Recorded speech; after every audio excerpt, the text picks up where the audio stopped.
बहुत पुरानी बात है। विराटनगर नाम के एक छोटे से गांव में शंभू नाम का 20 बरस का लड़का रहता था। शंभू बचपन से ही अनाथ था। उसकी माँ ने तो उसे जन्म देते ही दुनिया छोड़ दी थी। उसके पिता ही उसके सिर पर हाथ रखे हुए थे। मगर जब शंभू 12 साल का हुआ, तभी उसके पिता अचानक कहीं खो गए और फिर लौटकर कभी नहीं आए। शंभू अपनी टूटी फूटी झोपड़ी में अकेला बैठा था। तभी राधिका नाम की एक लड़की, जिसके हाथ में खाने की थाली थी, धीरे धीरे अंदर चली आई। अरे राधिका, फिर से खाना ले आई तुम।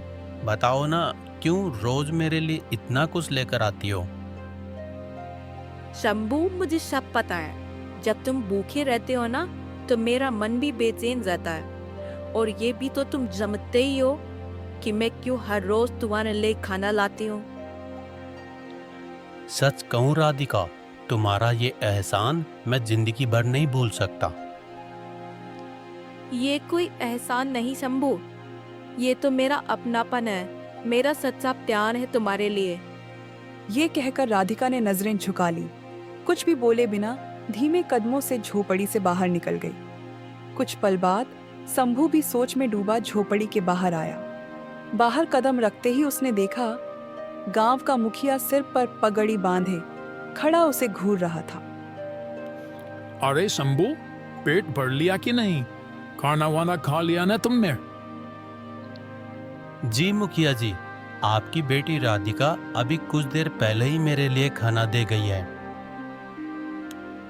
बहुत अच्छा किया बेटा। अब तुम बड़े हो गए हो शंभू, खुद का ध्यान रखना सीखो, यही सबसे जरूरी है।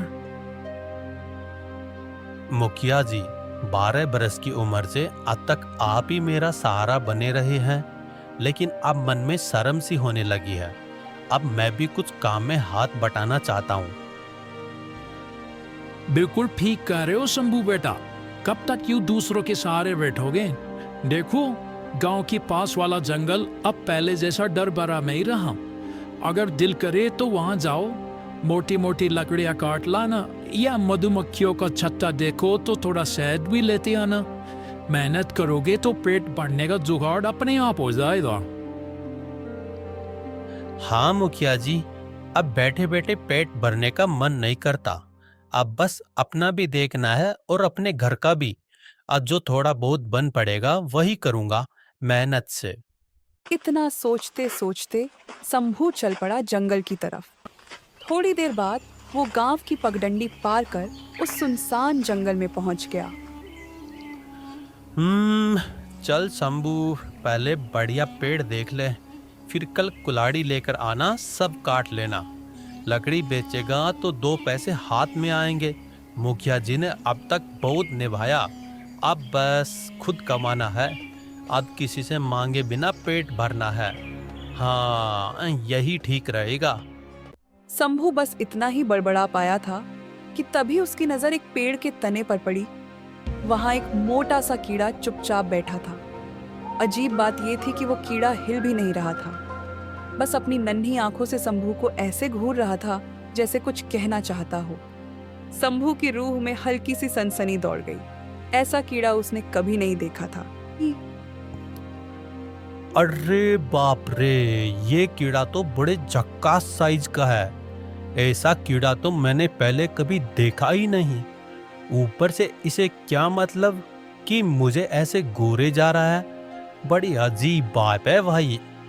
शंभू बस इतना ही बड़बड़ा पाया था कि तभी वो मोटा कीड़ा रेंगता रेंगता नीचे उतरा और धीरे धीरे उसके पैरों के पास आ गया। शंभू के तो जैसे पांव जम गए।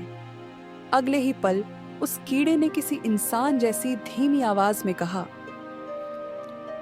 मैं तुम्हें पहचानता हूँ, तुम वीरभद्र के बेटे हो ना? ये सुनते ही शंभू का कलेजा कांप गया। वो कुछ पल तो बस ठगा सा खड़ा रह गया। अबे तू तो बस एक कीड़ा है। इंसान जैसी बकवास कैसे कर रहा है रे? ये कौन सा खेल रच रहा है, बोल। एक बात साफ साफ बता, तू वही वीरभद्र का छोरा है ना? छुपा मत, मैं सब जानता हूँ। हाँ, मैं ही हूँ वीरभद्र का बेटा, और ये बात मैं छुपाता नहीं।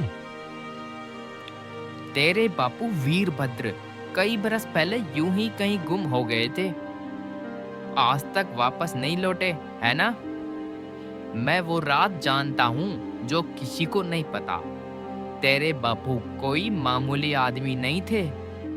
ये सुनते ही शंभू की सांस अटक गई। वो कुछ पल तक बस आंखें फाड़े खड़ा रहा। अरे तू आखिर है कौन? मैं यूं ही तेरी बातों पर कैसे भरोसा कर लूं? कभी सोचा है तूने, पिछले 10 बरस से बाप के बिना जी रहा है तू, पर गांव में कोई उसका नाम तक नहीं लेता, कोई तेरे लिए कुछ करता भी नहीं। बस वो मुखिया ही है जो तेरे हिस्से की फिक्र करता है। कभी सोचा है क्यों? तू मेरे बारे में सब कुछ कैसे जानता है? बता, आखिर तू है कौन? अभी नहीं बता सकता। जब तक तू मुझे इस शराब से आजाद नहीं करेगा, तब तक मैं कुछ नहीं कर पाऊंगा। पता नहीं क्यों उस कीड़े को देख शंभू के रोंगटे खड़े हो गए। उसके पांव ठंडे पड़ने लगे और वो उल्टे कदम भागता हुआ गांव की तरफ दौड़ पड़ा। जैसे तैसे घर पहुंचा तो हांफता हुआ दरवाजे पर खड़ा हो गया और डरते डरते जोर से बोला, रे बाप रे, कैसा जंगल है ये! वहां तो कीड़े तक आदमी की जुबान बोलते हैं। ना भैया, अब तो मैं उस जंगल में कदम भी नहीं रखूंगा। हाँ, कभी नहीं। इतने में राधिका आ गई। उसके हाथ में फिर से खाना था। शंभू को कांपता देख वो चौंक गई और बोली, अरे शंभू, तुम तो जंगल गए थे ना, और ये क्या हाल बना रखा है? माथे से पसीना टपक रहा है, वो भी इतनी ठंड में। ऐसे क्यों कांप रहे हो? क्या हुआ जंगल में? शंभू राधिका से कुछ भी नहीं छुपाता था। उसके कांपते होठों से जंगल में हुए सारे किस्से फूट पड़े। राधिका ने सब सुना तो उसके चेहरे पर भी डर झलक आया। वो धीमे से बोली, शंभू सुन लो, अब तुम उस जंगल की तरफ कभी भी मत जाना। इतना कहकर राधिका चुपचाप बाहर चली गई। शंभू ने जैसे तैसे खाना खाया और बिस्तर पर लेटते ही कब आंख लगी उसे खुद पता नहीं चला। अगली सुबह जब शंभू उठा तो रात वाला डर कहीं गायब हो चुका था। वो बड़बड़ाया, हाँ, लगता है बेकार में ही डर गया मैं उस कीड़े से। इंसान की बोली बोल गया तो क्या, कुछ तो सच भी कह गया। बाबूजी के बारे में वो जाने कैसे जानता था। सच बोलूं तो गांव में कोई बाबूजी का नाम भी नहीं लेता। मुखिया जी से पूछा तो हर बार बात घुमा दी। बस इतना बोले, माँ जन्म देते ही चल बसी। बाबूजी जंगल गए, लौटे ही नहीं। कसम से कुछ तो गड़बड़ है। शंभू सोच में ऐसा डूबा कि कब फिर से कदम जंगल की तरफ बढ़ गए उसे खुद पता ही नहीं चला। कुछ देर बाद वो उसी जगह खड़ा था जहां वो अजीब कीड़ा पहली बार दिखा था। तभी वो कीड़ा फिर से रेंगता रेंगता पेड़ से नीचे आ गया। मुझे मालूम था तू लौटकर जरूर आएगा। तेरे खून में भी वही जिद है जो वीरभद्र में थी। तू भी अपने बाप की तरह डर से नहीं भागता। अच्छा, अब साफ साफ बता, तू मेरे बाबूजी के बारे में क्या जानता है? कहाँ है वो? जिंदा है भी या नहीं? मैंने कल भी कहा था, ये राज बताने से पहले तू मुझे इस शराब से आजाद करेगा। पर घबराना मत, मैं तेरी मदद करना चाहता हूँ। मुझे अपना साथी समझ ले। मुझे पता है बचपन से तू कैसी तंगी में जी रहा है, और कई बार तो तुझे खुद पर शर्म भी आई होगी, है ना? ये सुनकर शंभू का चेहरा उतर गया। उसने धीरे से कहा, जब मुखिया जी की बेटी राधिका मेरे लिए रोज खाना लेकर आती है ना, तो मन में बहुत शर्म सी लगती है। सच कहूं तो वो मुझसे दिल से लगाव रखती है, और मैं भी उसे दिल से चाहता हूं। पर अभी तक मैं खुद अपने पैरों पर खड़ा भी नहीं हो पाया। ऐसे में मैं मुखिया जी के आगे किस मुंह से राधिका का हाथ मांगूंगा? मैं इस जंगल के हर छुपे राज को जानता हूँ। चल मेरे साथ चल, कुछ दिखाना है तुझे। इतना कहते ही वो कीड़ा धीरे धीरे रेंगता हुआ आगे बढ़ गया। शंभू भी हिचकते हुए उसके पीछे पीछे चल पड़ा। कुछ देर बाद कीड़ा एक अंधेरी गुफा के मुहाने पर जाकर रुक गया। फिर मिट्टी पर सरसराता हुआ बोला, यही वो जगह है शंभू, अब तुझे इस जगह को खोदना होगा। शंभू ने झुककर मिट्टी खोदनी शुरू कर दी।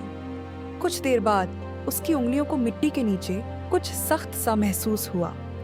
उसने मिट्टी हटाई तो एक पुराना बक्सा नजर आया। अब इस बक्से को खोल, देर मत कर शंभू। शंभू ने जैसे ही बक्सा खोला, उसकी आंखें फटी की फटी रह गईं। वो सांस लेना भी भूल गया। ये सब तेरा ही है शंभू। पहले तुझे अमीर बनना होगा, उसके बाद ही मैं तुम्हें बताऊंगा कि मेरा श्राप कैसे टूटेगा। फिर मैं तुझे तेरे बाबूजी से भी मिलवाऊंगा।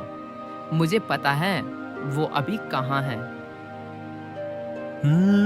ठीक है, तेरी बात मान भी लूं, पर बता तो सही, इस काली गुफा के नीचे ये बक्सा छुपा होने का पता तुझे कैसे चला रे? ओ शंभू, जंगल की मिट्टी में जो दबा वो मेरी नजर से कभी न छुपा। तू पूछता है कैसे पता? जिसे रेंगना आता है ना, वो हर दरार में झांक लेता है। पर एक बात तो बता, मैंने तो अभी तक अपनी जिंदगी में ढंग का काम भी नहीं किया। अब अगर मैं ये बक्सा उठा ले जाऊं और रातों रात मालदार बन जाऊं, तो गांव के लोग मुझसे 100 सवाल नहीं पूछेंगे क्या? अरे यही तो पंगे हैं। अरे शंभू, उसका भी तो जुगाड़ है मेरे पास। सुन, मुखिया जी से कह देना मैं अब व्यापार करने जा रहा हूँ। कुछ दिन शहर रहूंगा, फिर वहां जाकर इन हीरो को बेच दे। जब खजाना लेकर वापस आएगा ना, सब यही सोचेंगे कि शंभू ने तो बड़ा धंधा कर दिया। सवाल पूछने वाला कोई रहेगा ही नहीं। हाँ ठीक है, ऐसा ही कर लूंगा। जो तू कह रहा है वही सही रहेगा। अब एक बात तो बता शंभू, कहीं अमीर बन के मुझे भूल तो नहीं जाएगा ना? अरे भूलूंगा कैसे? मुझे तो दौलत से ज्यादा अपने बाबूजी से मिलने की आस है। इतना कहकर शंभू ने वो बक्सा उठाया और चुपचाप गांव लौट आया। अगले दिन सुबह वो सीधा मुखिया जी के घर पहुंचा और धीमे से बोला, मुखिया जी, मैं सोच रहा हूँ इस बार राज्य जाऊं, थोड़ा बहुत व्यापार व्यवस्था सीख लूं। अरे शंभू, तू तो कभी गांव की चौपाल से बाहर नहीं गया, और व्यापार, उसके लिए पैसे चाहिए बेटा, समझ चाहिए। तू संभालेगा कैसे? मुखिया जी, मैंने कभी गांव के बाहर पैर नहीं रखा, पर इस बार रखूंगा। राज्य जाकर जो भी हाथ लगेगा मेहनत करूंगा, मजदूरी करूंगा, छोटा बड़ा जो भी काम मिलेगा। पर एक बार ठान ली है, लौटूंगा तो कुछ बनकर ही लौटूंगा। ये सुनकर मुखिया जी कुछ पल चुप रहे, फिर हल्की अगर तेरे इरादे सच्चे हैं शंभू, तो भगवान भी तेरे साथ है। जा बेटा, मेरी दुआएं तेरे संग हैं। फिर शंभू ने वो बक्सा छुपाया और गांव से बाहर निकल पड़ा। रास्ते में राधिका उसे मिल गई। शंभू, एक बात बताना, राज्य जाकर कहीं मुझे भूल तो नहीं जाओगे? ये सुनकर शंभू ने पहली बार हिम्मत जुटाई और धीरे से जवाब दिया, राधिका, मैं जानता हूँ तू मुझसे दिल से लगाव रखती है, और सच कहूँ तो मैं भी तुझसे बहुत प्यार करता हूँ। बस कभी कहने की हिम्मत नहीं जुटा पाया। मैं ये राज्य इसलिए जा रहा हूँ ताकि लौटकर तेरे बाबूजी से तेरा हाथ इज्जत से मांग सकूं। मैं भगवान से दुआ करूंगी शंभू, तू अपनी मकसद में कामयाब होकर लौटे। शंभू हल्की मुस्कान लिए गांव की पगडंडी पार कर सीधा राज्य की तरफ बढ़ गया। वहां पहुंचकर उसने एक सराय में डेरा जमाया। फिर बक्से से कुछ हीरे निकाले और पास की बस्ती में एक जौहरी के ठिकाने पर जा खड़ा हुआ। अरे बाप रे, ओ शंभू भैया, ये क्या लाए हो? ये तो बड़ा ही बेशकीमती हीरा है रे। कहाँ हाथ लगा तुम्हें ये खजाना? अरे जोरी भैया, ये हीरे मेरे बाबूजी के हैं। वो हीरे जवाहरात के बड़े कारोबारी थे उस जमाने में। अरे शंभू भैया, कोई बावला ही होगा जो ऐसे चमचमाते हीरे न खरीदे। मैं तो कहूं, जितनी कीमत मांगोगे उतनी दूंगा। बस माल मेरा हुआ समझो। जौहरी ने शंभू को उसकी बताई कीमत से भी ज्यादा दे डाली। शंभू कुछ दिन राज्य में ही रुका और बाकी हीरे बेच बेच कर देखते ही देखते अमीर बन गया। फिर एक दिन वो अपने गांव लौटा। शंभू को ऐसे बदल कर देख मुखिया जी और राधिका की आंखें खुशी से चमक उठी। कुछ ही महीनों में शंभू की टूटी फूटी झोपड़ी की जगह गांव में उसकी एक छोटी हवेली खड़ी हो गई। नौकर चाकर भी लग गए।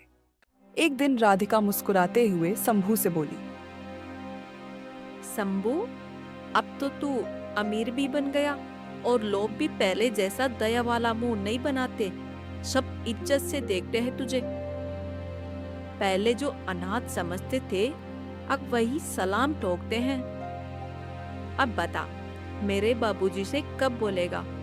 मेरा हाथ मांगेगा भी कि नहीं? राधिका, तू बेफिक्र रह, बस थोड़े दिन सब्र कर। फिर मैं खुद तेरे बाबूजी से तेरी बात पक्की करूंगा। ये मेरा वादा है। मुझे पूरा भरोसा है शंभू, तू मुझे कभी अकेला नहीं छोड़ेगा। राधिका के जाते ही शंभू अकेले में खुद से बड़बड़ाया, एक बार बस बाबूजी मिल जाएं, फिर देख, मैं खुद नहीं बोलूंगा। बाबूजी ही जाके मुखिया जी से राधिका का हाथ मांगेंगे। गांव देखेगा तब शंभू भी कुछ बना है। चल शंभू, अब फिर उसी कीड़े से सौदा करना पड़ेगा। इतना बड़बड़ाते ही शंभू फिर उसी जंगल की पगडंडी पकड़ लिया। थोड़ी देर में वो वहीं खड़ा था, ठीक उसी जगह जहां पहली बार वो अजीब कीड़ा मिला था। पर इस बार पेड़ की छांव में कोई साधु बैठा दिखा, आंख मूंदे।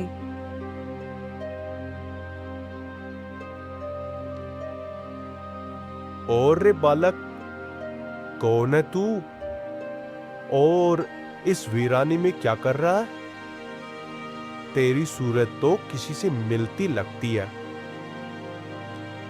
हाँ, लगता है तेरे बाबूजी को मैं जानता हूं। मैं वीरभद्र का बेटा हूं और ये जंगल तो मेरा जाना पहचाना है। मैं तो यहाँ आता जाता ही रहता हूँ। ये सुनकर वो साधु थोड़ी देर तक शंभू को घूरता रहा, फिर बिना एक शब्द बोले चुपचाप उठकर वहां से चला गया। साधु के जाते ही झाड़ियों के पीछे से वही अजीब कीड़ा फिर से रेंगता हुआ सामने आ पहुंचा। यह साधु तुमसे क्या कह रहा था? अरे वो तो बस यही बक रहा था कि शायद वो मुझे पहचानता है। मैंने भी साफ बोल दिया, मैं वीरभद्र का बेटा हूँ। वो साधु नहीं शंभू, वो तो बस साधु का जोगी चोला ओढ़े बैठा ढोंगी है, अंदर से पूरा शैतान, समझे? मुझे उस साधु वाधु से कोई मतलब नहीं कीड़े। मुझे तो बस तुझसे मतलब है और मेरे बाबूजी से। अब साफ साफ बोल, तेरा ये श्राप कैसे टूटेगा? चलो मेरे साथ। फिर वो कीड़ा सरसराता हुआ शंभू को लेकर उसी गुफा के मुहाने तक पहुंचा, जहां पहले शंभू को वो कीमती हीरे मिले थे। गुफा के अंदर इस बार एक बड़ा अजीब सा पत्थर रखा था, जो चारों तरफ रंग बिरंगी किरणें छोड़ रहा था, जैसे कोई जादू छिपा बैठा हो। सुन शंभू, कल है पूर्णिमा की रात। तू यहीं लौट आना, बिल्कुल इसी जगह आधी रात को। फिर आंखें बंद करना और इस पत्थर को चकनाचूर कर देना। जैसे ये फटेगा ना, मैं भी इस जमेले से छुटकारा पा जाऊंगा। उसके बाद तेरे बाबूजी वो कहाँ हैं, कैसे हैं, सब बता दूंगा। क्यों रे कीड़े, ये पत्थर मैं अभी क्यों ना तोड़ दूं?